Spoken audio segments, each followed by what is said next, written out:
الله الرحمن الرحيم يا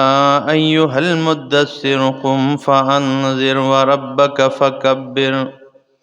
وثيابك فطهر والرجز فاهجر ولا تمنن تستكثر سبحان ربك رب العزة عما يصفون وسلام على المرسلين والحمد للہ رب العالمین۔ انتہائی معزز سامعین، سورہ مدثر ابتدائی 6 آیات آپ کے سامنے تلاوت کی۔ سورت کا نام سورہ مدثر ہے اور 56 آیات 2 رکوعات پر مشتمل سورت ہے۔ نزول کے اعتبار سے اس کا نمبر 4 ہے، یعنی اس سے پہلے 3 صورتیں نازل ہوئی تھی اور یہ سورہ مزمل کے بعد نازل ہوئی۔ اور اسی طرح اس کا ربط جو ہے ماقبل کے ساتھ، پہلی صورت میں فرمایا کہ قرآن کی دعوت کرو گے، تو یہاں فرمایا کہ اس کی دعوت میں مخالفین کی طرف سے مقابلہ اور مخالفت بھی ہوگی۔ اس صورت کا دعویٰ تحزیز علی تبلیغ القرآن، اور اس صورت کا حاصل جو ہے اس میں تحزیز ہے قرآن پر اور تسلی ہے نبی کریم صلی اللہ تعالی علیہ وسلم کو، اور منکرین معاندین کے لیے زجر ہے اور تخویف ہے۔ فرمایا بسم اللہ الرحمن الرحیم یا ایھا المدثر، اے کمبلی اوڑھنے والے، چادر اوڑھنے والے میرا پیغمبر۔ مدثر جو ہے نا عربی میں کہتے ہیں تدثیر، کہ جب پرندہ گھونسلہ بنائے اور اسے پھر مٹا دے اور پھر سے شروع کر دے، تو فرمایا ایھا المدثر، اے دین کے گھونسلہ بنانے والے، یعنی دین تو بکر چکا ہے، دین میں تو لوگ شرکیات میں پڑ چکے ہیں، ٹھیک ہے نا، کیا حالت تھی نبی علیہ السلام کے آنے سے پہلے۔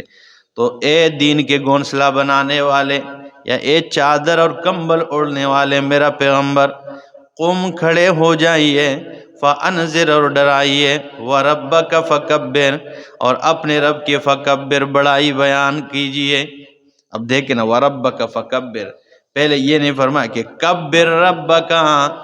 بڑائی بیان کرے اپنے رب کے، بلکہ فرمایا وربک فکبر،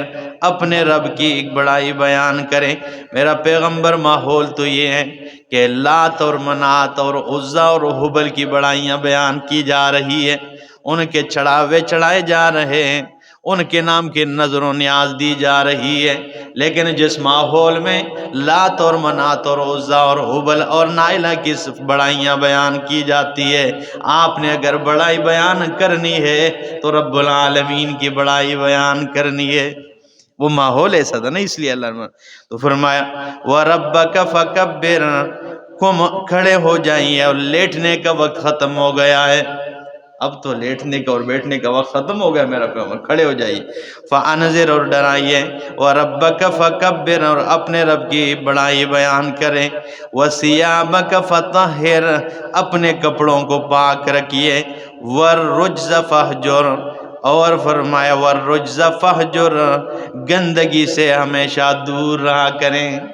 تو گندگی یہ نہیں کہ نبی علیہ السلام کے ساتھ نعوذ باللہ کپڑوں کے ساتھ کوئی میل لگی ہوئی تھی یا کوئی گندگی، مطلب اس کی یہ ہے، دوسرے مقام پہ قرآن خود اس کی تشریح کرتا ہے فَاجْتَنِبُوا الرِّجْسَ مِنَ الْأَوْثَانِ، بت پرستی سے اور ان چیزوں سے اپنے آپ کو دور رکھا کرے،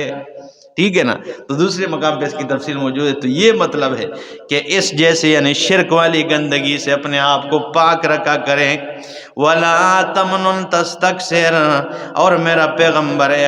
احسان نہ کریں آپ، یا احسان نہ جتلائیں آپ، تستکثر کہ آپ اپنی دعوت کو زیادہ سمجھ بیٹھیں کہ بس بہت سنا کے دیجیے قرآن، ٹھیک ہے نا، بس یہ لوگ ہمیں بھی نہیں مانتے۔ تو یہ باتیں فرمایا وَلَا تَمْنُن، احسان نہ جتلائے، تستکثر کہ آپ اپنے دعوت کو زیادہ سمجھے، بڑا سمجھے، یا آپ احسان نہ جتلائیں کہ آپ زیادہ کے طلبگار بن جائے، یہ نہ سمجھے کہ آپ ٹھیک ہے نا، آپ نے جو کام کیا بہت بڑا کام کیا، نہیں اور کرنا ہے اور کرنا ہے۔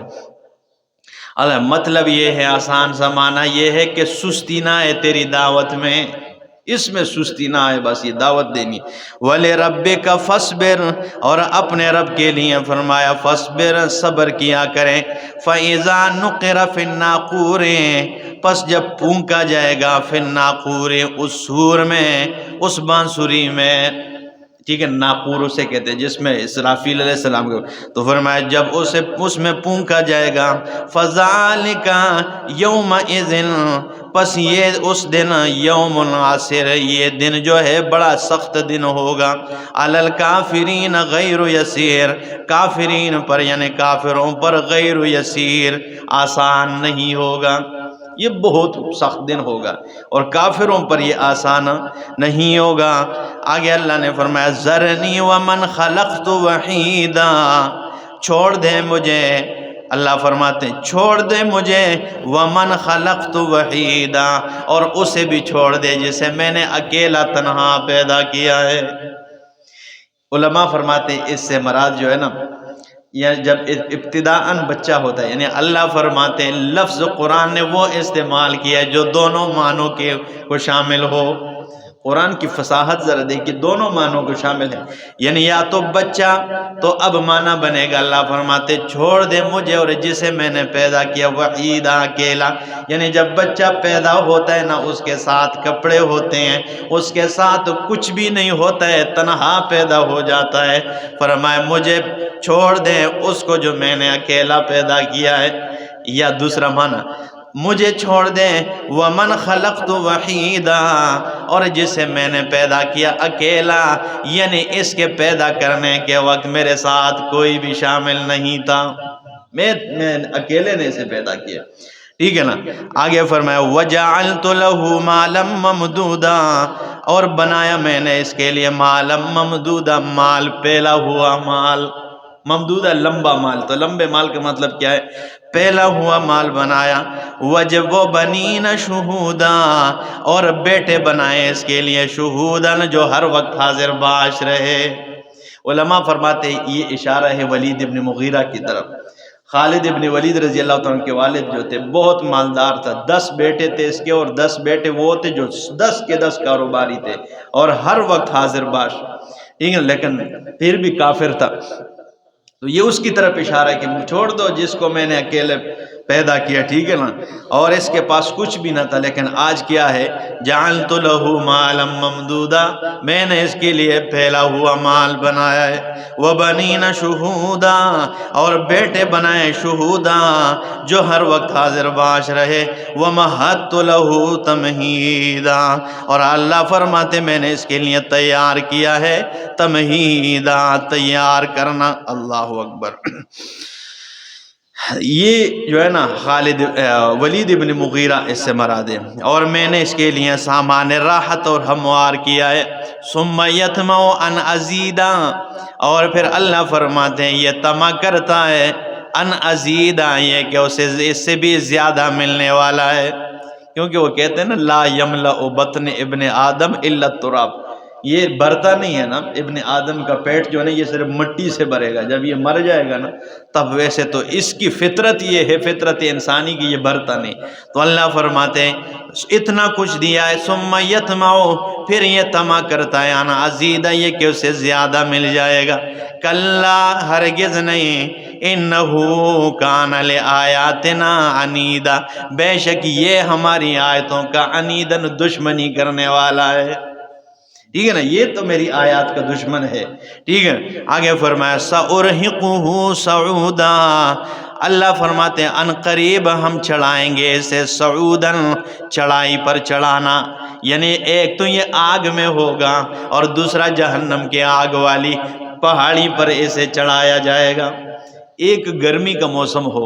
اور دوسرا بندہ کہیں اس پہاڑی پر چڑھنا ہے، یہ ہمارے علاقے میں یہ بات سمجھ آتی ہے پھر بندے کو، ٹھیک ہے نا۔ تو وہ یہ کہ یعنی سزا کی سختی بیان کی جا رہی ہے کہ ایک تو وہ جہنم میں ہوگا اور ایک آگ کی پہاڑی پر اسے چڑھایا جائے گا، اللہ اکبر۔ تو فرمایا سأرہقہ صعودا،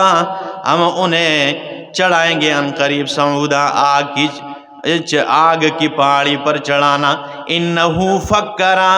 اس لیے کہ اس نے غور و فکر کیا ہے، وقدرا، اور پھر اس نے اندازہ لگایا ہے، فقتل کیف قدرا، ہے ہلاک ہو جائے، یہ مردار ہو جائے، کیف قدرا، کس طرح اس نے اندازہ لگایا ہے، ثم قتل کیف قدرا، پھر یہ مردار ہو جائے، ہلاک ہو جائے، کس طرح اس نے اندازہ لگایا ہے، ثم نظرا، پھر اس نے دیکھا، نظر کی ہے، ثم عبس، پھر اس نے ماتھے پر بل چڑھایا ہے، وبصرا، پھر اس نے منہ بگاڑا ہے، ثم ادبر واستکبرا، پھر اس نے پیٹ کر دی ہے، واستکبرا، اور تکبر کر دیا ہے، فقال، کہنے لگا، ان ھذا الا سحر یؤثر، نہیں ہے یہ قرآن مگر جادو ہے، سحر، جادو ہے، یؤثر، جس میں اثر ڈال دیا گیا ہے۔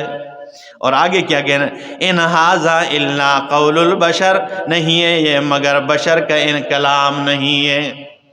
اب میں نے صرف لفظی ترجمہ کیا، اب مطلب سمجھو۔ یہ جو ولید ابن مغیرہ تھا نا، مشرکین جمع ہوئے اور انہوں نے کہا کہ نبی علیہ السلام کے لیے ایک جرگہ بناتے ہیں تو کوئی ہوشیار اور تیز تراز آدمی ہونا چاہیے جو بات میں ماہر ہو اور دوسرے کو قائل کرنے میں، اس لیے جرگوئی جو ہوتے ہیں نا وہ ان لوگوں کو دیکھنا چاہیے جو آگے بات کو بھی سمجھے، ٹھیک ہے نا۔ وہ کہتے ہیں ایک جگہ میں جو ہے نا وہ بکری کا سر پھنس گیا تھا اس گھڑے میں، تو ایک بندہ آ گیا تو اس نے کیا کیا، وہ سارے پریشان تھے کہ اس کو کیسے نکالا جائے، ایک بندہ آ گیا تو اس نے کہا کہ میں اس کو نکال دیتا ہوں۔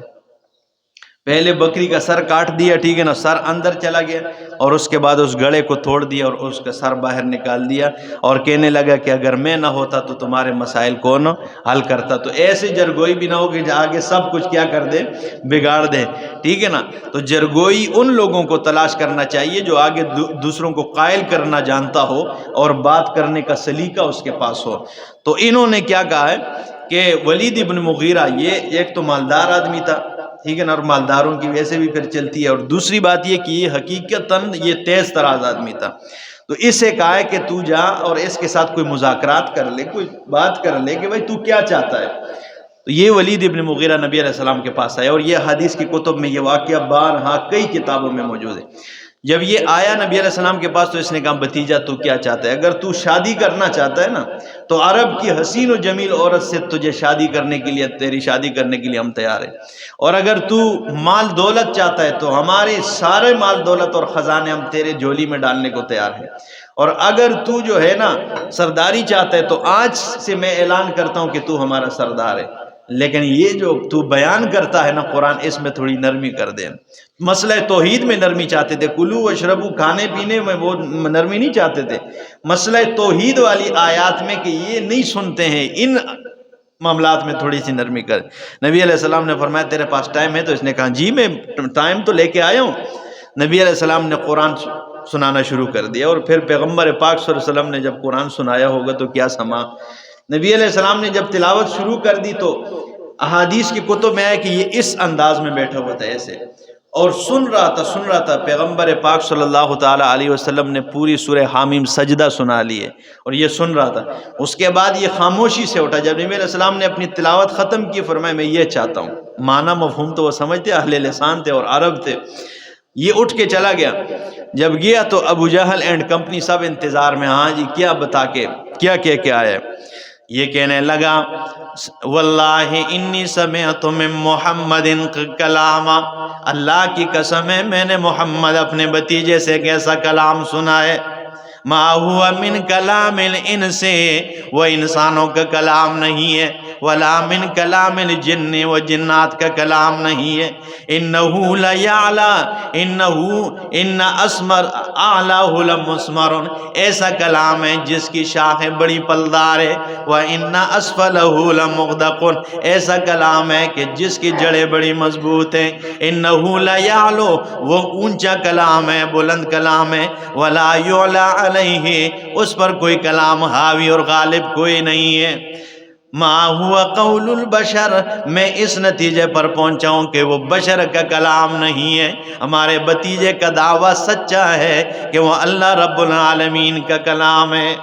جب یہ بات اس کافر کی زبان سے ابو جہل نے سنی نا، یہ ڈر گیا بندہ، اس نے کہا یہ تو اس پہ بھی اثر ہو جائے گا، تو یہ خوب اس کو ڈانٹنے لگا نا کہ تجھے ہم نے مذاکرات کے لیے بھیجا تھا، تو الٹا اس کا بن کے آگے واپس ہو۔ لہٰذا جب یہ ساروں کا دباؤ پڑ گیا اس پہ تو اس نے کہا چلو میں کچھ سوچتا ہوں۔ انہوں نے کہا سوچے بھائی، کام بگاڑے نہیں، بگاڑ کی طرف بکام نہ جائیں۔ اس نے سوچا، پھر گمراہی کی طرف جانا تھا چونکہ نصیب میں نہیں تھی نا، ورنہ بیٹے کی طرف دیکھیں نا، خالد ابن ولید رضی اللہ تعالیٰ عنہ، جب اللہ نے ہدایت دی تو پھر کیسے کارنامے انجام دیے۔ تو اس نے کہا میں سوچتا ہوں۔ تو یہ جب سوچنے لگے تو قرآن نے اس کے انداز کو ذکر کیا، فرمایا انہو فکرا، اس نے سوچا، وقدرا، اور پھر اندازہ لگایا ہے، فقتل کیف قدر، یہ قتل ہو جائے، مردار ہو جائے، کس طرح اس نے اندازہ لگائے، ثم قتل کیف قدر، پھر یہ مردار ہو جائے، کس طرح اندازہ لگائے، ثم نظر، پھر اس نے دیکھا، ثم عبسا، پھر تیوری چڑھا لی ہے، وبصرا، اور منہ بگاڑا ہے، ثم ادبر واستکبر، پھر اس نے پیٹ کر دیا، واستکبر، اور تکبر کیا۔ اور حضرت شیخ القرآن امام محمد طاہر رحمہ اللہ بیان کرتے ہیں کہ قرآن کا جو دشمن ہوتا ہے نا، یہ اللہ نے اس کا نقشہ ذکر کیا۔ جب عالم حق بیان کرتا ہے تو انہو فکرا، وہ غور و فکر کرتا ہے تھوڑی دیر کے لیے، وقدر، اور پھر اندازے لگاتا ہے، اور اس کے بعد فقتل کیف قدر، ثم قتل کیف قدر، ثم نظر، پھر بری طرح دیکھتا ہے ایسے، ٹھیک ہے نا، ایسے دیکھتا ہے بدماشی کے ساتھ کہ یہ مولوی اب بند کر دے اس بیان کو نا، لیکن جب پھر بھی بیان حق بند نہ ہو جائے تو فرمایا ثم عبسا، پھر یہ ماتھے پر بل چڑھا دیتا ہے۔ یعنی اس سے ہو سکتا ہے اگر یہ سمجھ جائے مولوی اور بس کر دے، لیکن پھر بھی اگر یہ بس نہ ہو جائے تو وہ بصرا، پھر یہ اپنا منہ بگاڑ لیتا ہے، آسان سننے آئے دیتے ہیں ایک یہ گلاں کر دیں پہ یہ منہ بنا لے، ثم ادبرا، پھر آخری بہادری اس کی یہ ہوتی ہے کہ یہ پیٹ کر کے کیا ہو جاتا ہے، اٹھ کے چلا جاتا ہے۔ تو یہ نقشہ ذکر کیا قرآن نے، تو فرمایا فقال ان ھذا الا سحر یؤثر ان ھذا الا قول البشر۔ جب ولید ابن مغیرہ نے سوچا تو ابو جہل کے پاس آگے کہتے ہیں پہنچ گیا ہوں، دو باتیں ہیں، ایک یہ کہ یہ قرآن جادو ہے، پہلا تذکرہ سن لے اس کا قرآن کے متعلق، اور ابھی والا یہ قرآن جادو ہے، اس میں اثر ڈال دیا گیا جادو کے ذریعے، اور دوسرے جو نتیجے پر پہنچا وہ یہ ہے کہ یہ بشر کا کلام ہی نہیں ہے۔ اللہ اکبر۔ تو اللہ فرماتے ہیں سأصلیہ سقر، ان قریب سے داخل کریں گے سقر، جہنم میں، حد درجہ ٹھنڈی جہنم جو ہوگی، ایک تو گرمائش ہوتی نا، ایک حد درجہ ٹھنڈی جہنم میں اسے داخل کیا جائے گا۔ وما ادراک ما سقر، اور تو کیا جانتا ہے ما سقر کہ کیا ہے وہ حد درجہ ٹھنڈی جہنم، لا تبقی ولا تذر، نہ باقی رہنے دے گی اور نہ مرنے دے گی۔ اور یہ ایک سورہ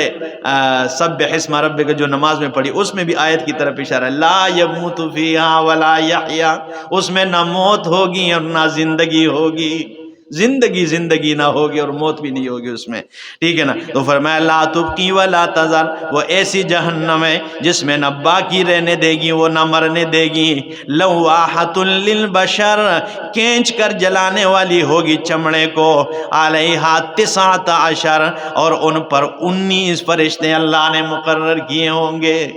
19 فرشتے مقرر کیے ہوں، یہ 20 کیوں نہیں کیے ہوں گے، یہ اگلی تفصیل انشاءاللہ اگلے درس میں، بڑی مزے کی بات ہے، ٹھیک ہے نا، کہ یہ کس طرح اللہ نے کفار اور مومنین کے لیے امتحان بنایا ہے کہ یہ 20 کیوں نہیں 19 کیوں ہے، ٹھیک ہے نا۔ اللہ رب العزت قرآن سمجھنے اور اس پر عمل پیرا ہونے کی توفیق عطا فرمائے۔